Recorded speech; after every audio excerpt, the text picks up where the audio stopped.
their ultimate goal will be accomplished. Now, this isn't just something that happened. It's happening right now. Thanks to a great investigation by Substack columnist Greg Price, we now know just how deep the indoctrination of rewritten history goes. Greg reports that half a dozen of the most commonly used AP U.S. history textbooks today are filled with biased and untrue information about a range of topics. We've known that. But now they're including what they're saying about the 45th president of the United States, Donald Trump. These are the most updated textbooks in your kids' and grandkids' classrooms. One textbook claims that the outcome of the 2016 election was due to Russian cyber attacks and fake news. No bias there. But where have I heard that before?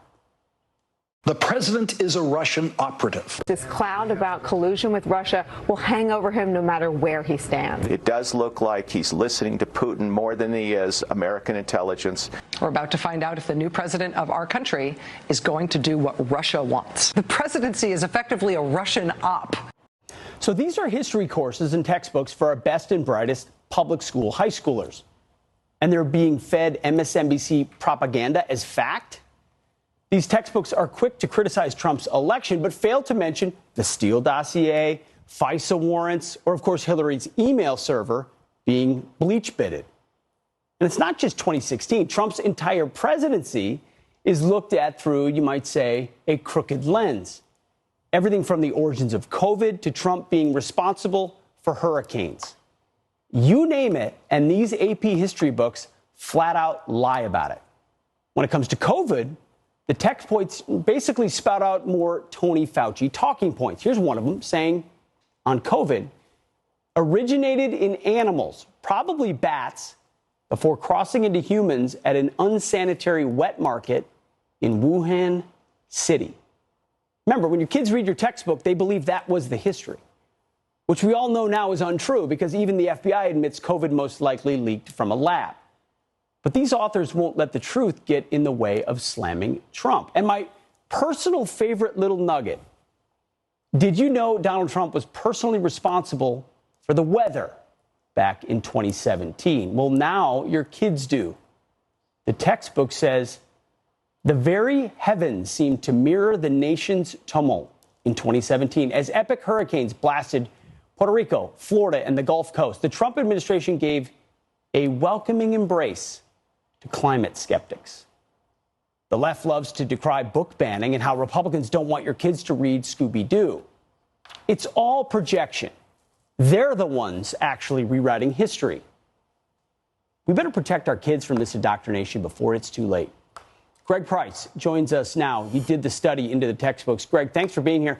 I remember being in high school and going home and talking to my dad and said, hey, Dad, how come Ronald Reagan's always the bad guy in my textbooks? He always was. This is in middle America, the 1990s. It's still happening today, but on hyperdrive. Yeah, it's fully insane, Pete. They say that history is written by the winners, but in this case, history is being written by people who are just complete liars. Like just a couple things you didn't mention at the top of of what you said. They described Donald Trump as, quote, a sexual predator. And then meanwhile, if you go back to Bill Clinton, who literally had an HBO miniseries made about how much of a sexual predator he is, they don't even mention any of his accusers. They say in one book that Donald Trump refused to condemn Charlottesville. That's a factually incorrect thing to write. They have the very fine people on both sides hoax in one of them, too, which is also a factually incorrect thing to say. They say that a policeman died on January 6th when Brian Sicknick died the next day of natural causes from a stroke. They all cover Ferguson without saying how Michael Brown robbed a convenience store, tried to steal Officer Darren Wilson's gun, was charging at him when he was shot, and that Eric Holder's DOJ found that hands up, don't shoot was a lie. These textbooks are full of all of this stuff. It's fully crazy. And I reached out to all 12 of the authors combined on these 5 books I went through. I did not get a single reply. I've sent several emails to the college board. I haven't gotten a reply from them. And Pete, if this is what is written in these textbooks, imagine what the teachers are saying during class. Oh, of course. But for our viewers, for their edification, you simply went out and said, what are the AP textbooks? Let me find them. Let me look at them, which is what parents could do as well. Dig into a textbook your kid's doing in history and find out what's really being taught.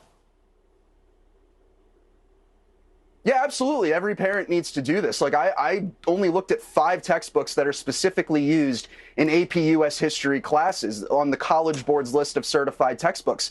There are other textbooks out there. There are like hundreds of textbooks out there being used in other classes that aren't these college level courses. And imagine what's in them. But like the history of the Trump presidency is a lot more than what these liberal college professors are writing in this book.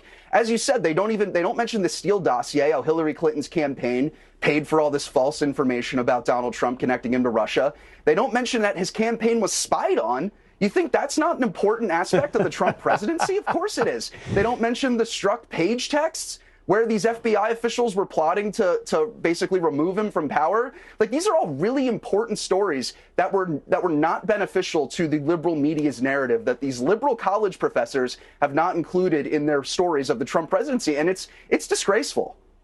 It's disgraceful and it's dangerous, and it's leading to an entire generation of American kids